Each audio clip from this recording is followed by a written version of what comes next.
Hi, everyone. Thanks so much for joining this session at Discover. We're going to give it 30 more seconds to kind of start off so some of you can file into the webinar room. But until then, let's hang tight. Let's wait for more people to come in, and then we're excited to get started.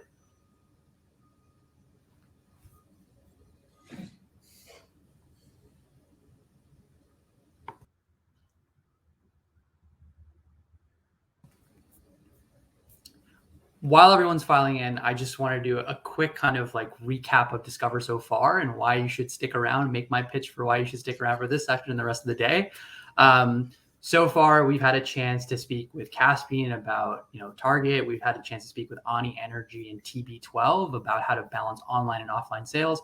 This session is going to focus on how to build and sell an e-commerce business. And we have two fantastic speakers, which I'll introduce in a moment when we actually kick things off. Just to note that the more sessions you attend, the larger the prize that you qualify for. So the folks who attend all of the sessions qualify for a $1,000 prize. Those who attend 5 or more sessions, you can get access to a $500 prize.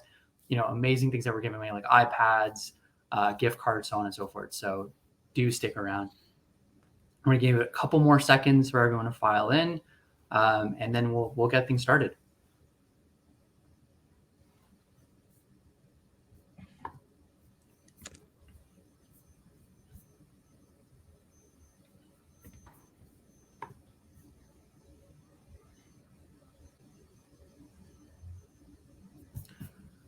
All right, awesome. Let's start the session. I think we have everyone from the last session now over. My name is Nabil. I lead marketing here at Deliver. Very excited to have you at Discover. This is going to be an action-packed session itself.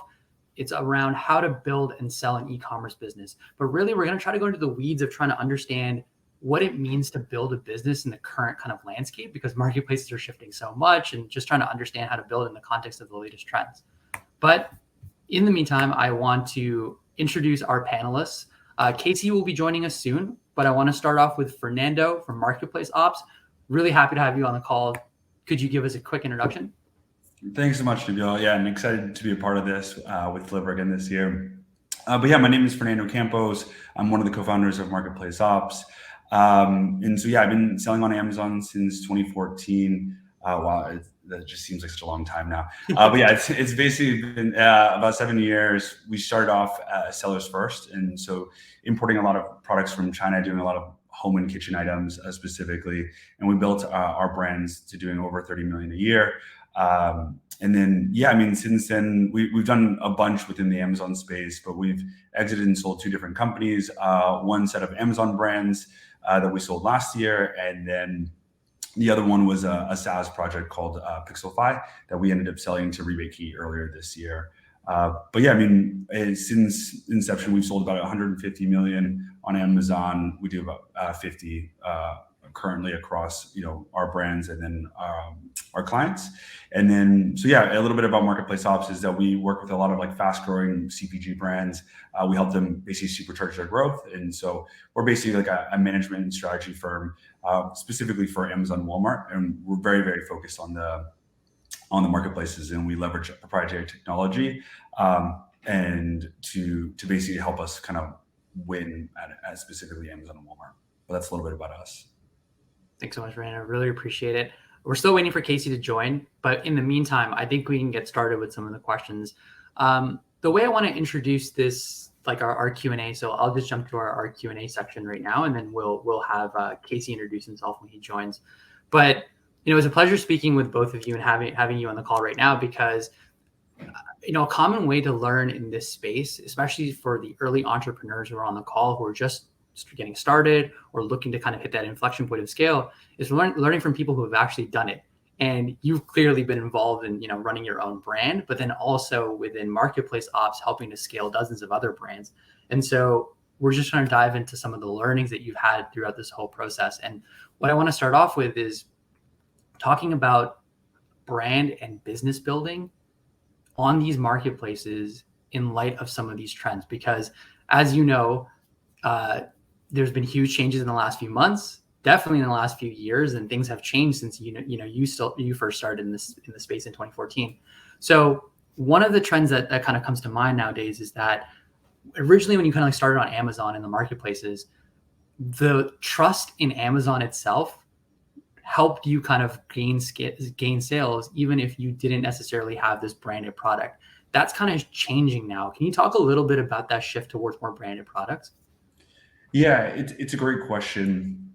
And so, like you kind of mentioned, Amazon's gotten so much more competitive over the last few years. And I think, in the early days, you could basically take any product from China, throw a label on it, and then it's going to most likely sell some amount on Amazon, as long as you had good photos, just like decent copy, did some like a little bit of giveaways, and just naturally as things evolved, either more of an influx of sellers from China, like obviously, selling on Amazon just became, or marketplaces has just become much more competitive, like you mentioned. And so I think now it kind of forces you first to really develop like differentiated like products. And so I think really spending a lot of time, thinking about like, if I'm selling whatever, like a garlic press or whatever example you go with, but it's like, why are customers actually going to choose mine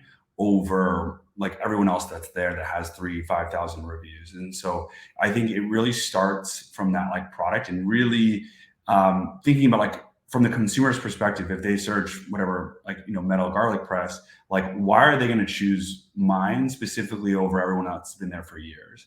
And so I think that's like the most important thing that a lot of people kind of overlook. They're just kind of excited about like the revenue numbers and like the margins, and they don't really think about like the consumer journey and how people are going to find that product. And then the second piece is yeah, I mean, like to the point that you mentioned, is really starting to think about like the brand that you're building. Like, what is like the ICP or the ideal client persona that you're really going after, or profile, and really kind of speaking to that person, like introducing more products specifically to that person, building on an email list or a Facebook group or an Instagram following, TikTok, whatever that way that you're going to continuously engage with that audience is just getting more and more important as time goes on, specifically for the online marketplaces, I would say. That definitely makes sense. It's like a component of trying to understand the right product. Then from the right product, why is your product better, just from like the specs perspective, or just like what does it bring to the table? And then after that, what are the other like branding components that you can do to kind of differentiate yourself? So to that like first point, do you think there are certain like product channels product categories that are particularly interesting today that are less saturated, other ones that might be saturated? Can you talk a little bit about that? Yeah, it's a great question. So yeah, actually, I would say that the really like saturated categories are naturally like supplements, like electronics, a lot of like the more competitive ones. I mean, there's still tons of opportunity in those. So just to be clear, so it's definitely still possible. But I would say like I would try to do things that other people aren't really willing to do. So like maybe it's like glass products, or maybe it's like a little bit like larger products, or I think a lot of people kind of focus in that like low price point, like COGS. If let's say you're importing from China, so it's like maybe like $1 to like $5 is like the normal price point, but maybe trying to go something a little bit higher, like $10, $15. And I think you'll find more blue ocean by going after different price points versus like the lower one that's just going to be naturally more competitive because it's easier to get into. I would say, yeah, I mean, specifically in terms of like actual categories, I mean, there's tons of opportunity across really honestly any category. It's just about finding like we kind of talked about earlier, just like something that's a little bit more differentiated, and something that can be really differentiated through a main image. I think that's like the main thing that people don't really emphasize enough is like, how good is your main image in terms of driving click through from the search results page. And so finding a way that you can really differentiate a product through that main image is huge, because if you can't tell, like, let's say the difference of like product quality, like until you order the product, then it's gonna be really hard to communicate that like, hey, my product is better than like the incumbents that are there, if that makes sense. Yeah, that definitely makes sense. And I think that's a very tactical strategy, everyone, to think about like that main image and really think about how that's differentiated and shows off your product relative to the others. I guess like my question here too is that sometimes, brands will launch and they'll have success with, or businesses will launch and have success with certain SKUs. How do you build defensibility over time? Is it a strategy where you try to launch lines, where you try to have multiple SKUs that are associated with each other? So as you build trust with one, you're building trust with the rest. What are some other strategies that you can build defensibility on the marketplaces? Totally. Yeah, I think that's exactly it. So just naturally on marketplaces, someone's going to be looking at your revenue numbers and wanting to eat your lunch, right? And so that naturally happens, that other people are going to be, seeing your success and then wanting to jump in. And so before that happens, we try to cannibalize ourselves. And so what that means is that if we launch with a one pack, and then we're like, hey, okay, the next evolution is there's going to be maybe a better value. So what can that be? So if it, let's say if it's a battery pack, maybe it's launching the battery pack that already comes with an iPhone cable or something like that. Or it might be this doesn't really make as much sense, but maybe it's 2 battery packs. But obviously in something where it makes sense to have multiple. But basically, before other people come in and start doing those multi-pack variations or whatever that is, we'll try to launch it as quickly as possible. And then that way we have 2 different listings taking up more real estate, because we think of it as the search results page, very similarly to the game of Monopoly, where each listing is kind of like a property. And then basically the more properties that you have in Monopoly, actually, the more likely you're to win. And so we think about, real estate on Amazon or Walmart in the exact same way. And just trying to come up with as many great variations as we can that make sense. And then naturally when you start, when people are searching for that specific keyword, then you have a ton of listings there. So brands that do it super well is obviously Anchor in terms of battery packs. They're amazing. They'll usually have 4 out of the top 6 listings. Kleenex obviously does that really well with tissues. Things like that is kind of how we'll try to basically build a little bit of a moat naturally on the marketplaces as well. That definitely makes sense. And in terms of scaling, your SKUs, thinking about kind of building different iterations of the same product, the self-cannibalization piece, I think is really smart too. So how do you think about testing then when you have different ideas, or you have even different copy on your listings or different images? How important is it to test, and what are some good frameworks that the audience can use to kind of think about testing? Yeah, testing is huge. And so what we'll do is, before we even launch a product, we'll do a ton of different tests. And we do this for clients and for our own products as well. But so we'll take the main image of who we identify as our top competitors, let's say our top 3 competitors, and then we're going to keep basically iterating our main image until we're always driving a higher click-through rate than our competitors. And so we're making little adjustments to the packaging, making adjustments to the color schemes, all of that kind of stuff, and then just really focusing on driving the highest click-through possible. And then just kind of seeing that over time. And then, I think for us, that's one of the main KPI that we think about when trying to improve sales. What's up, Casey?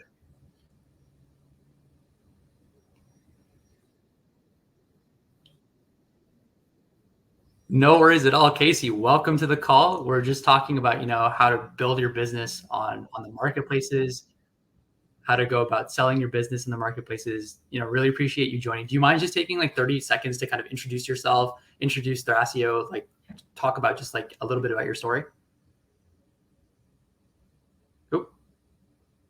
Oh, I guess we lost Casey. So we'll continue with the conversation. I promise when he gets back online, we will get an introduction, but just kind of picking up where we left off. We talked about testing and iteration, how important that is.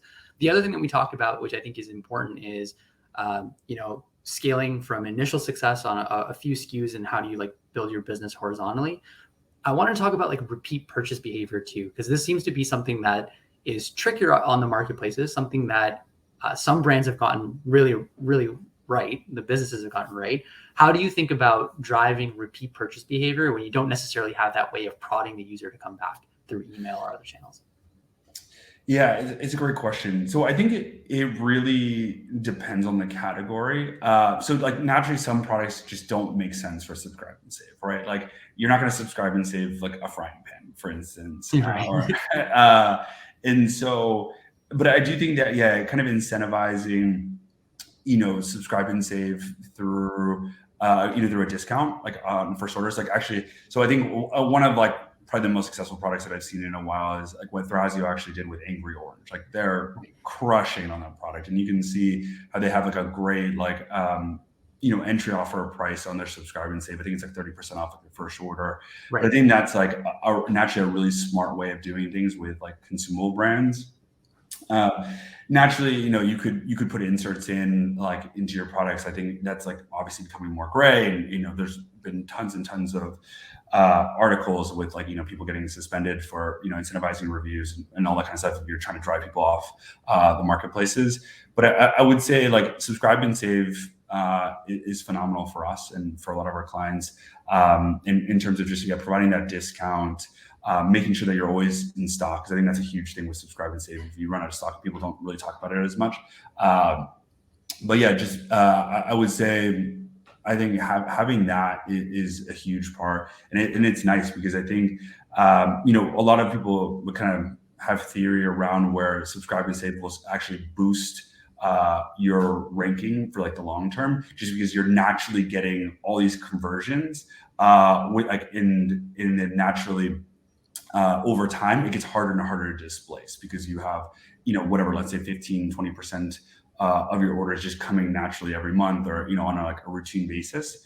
And then that like just helps you relative to the other products that have just launched more recently that don't have that advantage. And so that's something that we think about. And actually, I thought about something earlier when we were talking about like testing for like click through. But yeah, there's a great tool out there like called PickFu that I would definitely recommend for those that aren't familiar with it. But it's a great way of like being able to like optimize and have real people go through and then actually kind of vote on which image they like the best or what resonates the most. And so that's something that we leverage from time to time as well. Got it. Can you just repeat the tool, and do you mind just spelling it out just so the audience knows? Oh yeah, for sure. PickFu, PICKFU. Awesome. That definitely makes sense in terms of like repeat purchase behavior. You also mentioned how that can actually help your ranking over time. Very, very interesting stuff there. So I want to focus on, marketplace ops. You guys are experts in terms of Amazon, Walmart, launching on those two channels. Can you talk about starting in one and going to the other? So what are some of the difficulties or challenges that you have, maybe like starting on Walmart, going to Amazon? What are the things that you need to keep in mind and vice versa? Yeah, it's a great question. So yeah, I think the first thing is really determine like the best time to expand to Walmart. And so at least for what we've seen across like the board, I would say that like Walmart ends up representing like typically around 5% of revenue, as high as maybe 10% of your revenue. And so a lot of the times you'll see someone that's maybe doing like 50K a month and they're like, okay, boom, I really want to do Walmart. And I think at that point, it might not make sense yet, because if you're adding in an additional, give or take 5%, it's not going to like materially change everything. I mean, and so I think it's about like, first kind of like understanding like at what point, like, do you really go after it? And I think one of the beautiful things of like Walmart right now is that it's really nascent, right? It's not as competitive. It's like what Amazon was like, a few years ago. And so it's much easier to launch there. And so a lot of the tactics, that have worked, that stopped working on Amazon maybe a few years ago, you're definitely still able to do on Walmart. So like you don't track like, purchasing reviews as much. You can still do like search, find, buy really easily. Like all of that kind of stuff is naturally a lot more like, I guess, blue ocean or less competitive, specifically on Walmart. And so I think those are some of the things that, a lot of sellers can definitely do. But I think, the challenging part right now for Walmart is there's not as much data. So you have to kind of like extrapolate maybe what's doing on Amazon, and then try to like do your best guess for like how that will do specifically on Walmart. But they don't share as much, and I know that things are changing. They're really working on that. But I would say that's like maybe some of the challenges that people don't look at. I think their support is still improving. Like I know there's a lot of like changes being made in terms of like the content management system and stuff like that. But I do think it's a really cool opportunity to get into obviously like a huge marketplace much earlier than it is like I guess relative to Amazon. Makes sense. So it's kind of like you can figure it out on Amazon a little bit better right now, just given like the data that you have, and then from there you're looking to scale and see if it works on Walmart. And most of the time it should work out. Notice that we have Casey back on the line. Casey, can you hear us? Okay. I can. I'm so sorry, guys. No worries at all. Casey, can you give us 30 seconds to just give a quick introduction, talk about a little bit about like your story and into Thrasio? Yeah, of course. So my name is Casey Goss. I got into the Amazon space in 2014, started a software company, initially helping brands drive keyword ranking. And then we got into keyword research, product research, ended up working with, Fortune 100s to 9-figure sellers and a lot of newbies as well. I left in March of 2020 and am currently an executive at a company called Thrasio. We're the largest Amazon aggregator. We will do a little over $1 billion in sales just this year, just on Amazon alone. We bought over 150 brands. So yeah. Fantastic. Thank you so much for sharing the story. Really happy to have you on the line because I want to kick into a little bit of a rapid fire round, and I want to have you, I'll lead with the question for Casey, and then we'll circle back to Fernando. Just feel free to kind of like chime in and give your answers here. So, one of the trends, we were talking about like building a business on the marketplaces in light of some of the trends. One of the trends is that it's getting more expensive to advertise on Amazon. And it's going to continue to go up. So the costs are going to continue to go up. So what are some strategies to kind of like offset that? How should sellers be thinking about that right now? I personally think, so we're investing very heavily in outside traffic.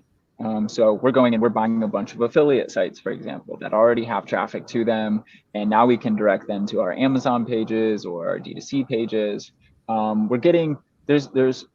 We're just trying to get as smart as possible about on Amazon optimization. We've been able to identify a couple strategies around big coupons, around cross-selling our products that are helping us to drive keyword ranking, sales, and give us a little bit of an edge. But it always comes down to who can drive the kind of cheapest, most efficient outside traffic. And so we're investing a lot in Google PPC, other advertising channels, working with affiliate partners. We have great partnerships with a ton of major publishers that are helping us to promote our products as well. And as the more you invest in your D2C site, you're going to see some nice halo effects on Amazon. We have a brand currently that has more collective branded search because we push our D2C than we have for just the main keyword. So yeah. Awesome. Thanks. One follow-up question I have here is like another trend that comes in, and you mentioned kind of like the D2C play. Another kind of emerging channel or a channel that I think marketplaces should think about as well is like the long tail of marketplaces that are now coming up, like Etsy or some of the other ones. How do you think about the halo effects, or are there halo effects from launching on those marketplaces to what your sales are on Amazon? And should Amazon and Walmart sellers be thinking about that? I haven't seen a ton of data on that halo effect. I don't know. Intuitively, I'm not sure how much that is there. I think at Thrasio, when we think about that, we're largely thinking about kind of what's the unit of effort and what's the ROI from that. And sometimes it's very easy to just list on those marketplaces.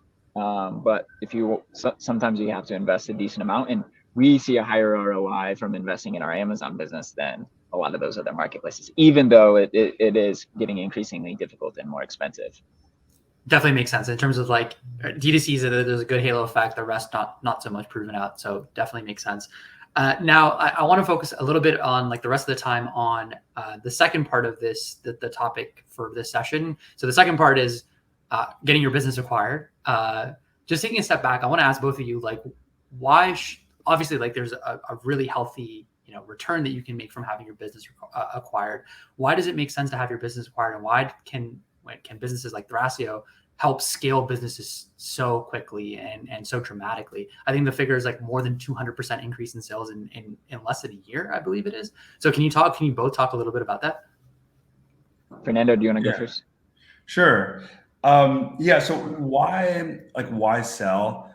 I mean, there's like, a bunch of different reasons, right? Like, I think the first one is like naturally inventory-based businesses take a lot of cash, and so everyone will like learn like cash conversion cycles at a certain point. But basically, the more your business grows, then the larger inventory orders you need to place, and then especially if you're sourcing from China, the longer your payment cycles are. And so basically, the difficult part of scaling a product-based business is that you're not, even though you're doing potentially a lot of profit per month, then you're not really able to pay yourself well. And so having that like big liquidity event, or like, the sale of a brand, can be really life-changing for a lot of people, especially because, maybe it took you 3-4 years to build that brand, but you weren't really able to pay yourself like a ton of money. Even if you're doing like, let's say 100K profit a month, like you're definitely not going to be growing and be able to take off like a ton of cash, especially if you have like those longer shipping times. And so I think that it just comes down to a certain place where you're like, hey, this is like a life-changing event for me. I could theoretically retire if I want to. Potentially you're like, I don't know how to take this business any further. Or for some people, it's just like, you know what, like I'm not as interested in this brand. I'm more passionate about this new thing that I really want to work on. And so I think there's like a variety of reasons why people will do it. For us specifically, we weren't as excited about the brands that we ended up like selling. We're starting to move more into like US made consumables. We didn't want to deal with a lot of like the supply chain, like international supply chain issues. And so we were really fortunate in terms of our timing, in terms of selling before like freight went really crazy. And then like it took money off the table, and we're able to like redeploy into other brands that we were, that had faster cash conversion cycles, which is what it came down to for us. There's, from my perspective, right, and I think this partially touches on Fernando's point, there's a handful of reasons. One, I mean, the larger your business gets, kind of the greater, the more chips are on the table, the greater the risk. And it can be nice to, take some of those chips off the table, take some of that risk, and turn it into money that you have in your pocket. I left Varo launch, for example, with essentially no money in my pocket. And it's not the best place to be, even though I had built up, a considerable amount of value. And what we see at Thrasio is a good number of these sellers, they take their chips off the table. They've gotten their business to roughly where they can get it to based on their skill set and level of interest in kind of grinding, if you will. And then they go and they launch another business, and they still have more capital, to go. And so they take just a portion of that capital, they launch another business, and they have the freedom to continue doing more of the things that they love and that they enjoy and that they're good at. I would say that's probably the largest reason. Awesome. I just saw a question come in from Giannis, who says, like, how can I get in touch with Fernando? Fernando, you just want to quickly give a plug on how they can get in touch with you? Oh, yeah, sure. Through MarketplaceOps.com, or if you want to just email me directly, just Fernando@MarketplaceOps.com. I'm happy to answer any questions. Fantastic. I know we're kind of getting close to time. So one question that I kind of want to ask is, now you made the pitch for why, sellers should look to sell. What are the things that you're looking for, or what are the things that make businesses attractive to buy? What are the key metrics that you look for? What do you look for in terms of, like, is there something about the founders that you look for as well? There's some of the soft things, not just metrics. So can you talk about both of those things? Yeah, almost all of the founders are done working in the business kind of that day. I do want to say our average growth rate is not as high as it was last year. We're still on average driving considerable growth. I can't remember what it is, but it's not 200% in the first year anymore. Got it. Okay. I just want to, properly set expectations. But I mean, largely we're looking for products with good, like a leadership position in the market. So whether that is consistent top, 3, top 5 rankings for their keywords, top 3 review position, meaning they have review quantity wise, looking for good products that are well positioned, essentially, that we think that we can drive meaningful growth in. And maybe it's obvious, and maybe it's not. Maybe we just go in there, we clean up COGS, we clean up marketing, we use some of our kind of operational leverage pieces with our affiliate partners and so forth, and we can get some solid, growth year over year on top of Amazon's growth. We aren't usually looking at businesses that are small or have potential, but haven't proven it out, essentially. Yep. Fernando, you want to talk a little bit about how you position a business or some of the brand or some of the businesses that you work with to get acquired? Totally. Yeah, I mean, I think, yeah, what Casey mentioned, yeah, it definitely makes a lot of sense. Like just kind of trying to be like, a market leader as much as you possibly can. But I think, when we're thinking about a business and what we're thinking about in terms of like our OKRs, is thinking about it from the buyer's perspective of like, okay, what are they going to want to buy? You know what I mean? It's like they want to buy like a good team. They want to buy like a legitimate brand, ideally with some kind of assets, whether it's a Facebook group or an email list, or honestly just tons of reviews on Amazon. But I mean, just like where things are ideally are breaking less, right? So it's like these that are like well documented, like just like good process. If you're like in supplements, you have like the right certifications, like all that, just having everything like buttoned up, ideally clean financials makes things a lot easier. But I think it's, kind of just starting to plan a little further out. So it's like, okay, I want to sell in the next 24 months, but then it's like, starting to do a lot of research, like maybe listening to Built to Sell podcast. They have like a great book, I know, in terms of like getting your business ready to sell, but thinking about it, a little bit earlier and just really starting to plan for like what's going to be easy for a buyer to take over and not mess up the transition. So as much that you can do ahead of the game to make it easy is what I would be thinking about. Fantastic. Thank you so much, both of you. I really enjoyed having this discussion with both of you. Lots of takeaways. We're at time now. I really encourage everyone to continue to stay on the line. The rest of the day, we have Walmart, Wish, a few other brands that are speaking, but really appreciate both your time, Fernando and Casey. Great insights. Thank you. For sure. Good seeing you. Thanks for having me. Take care. Bye. Bye.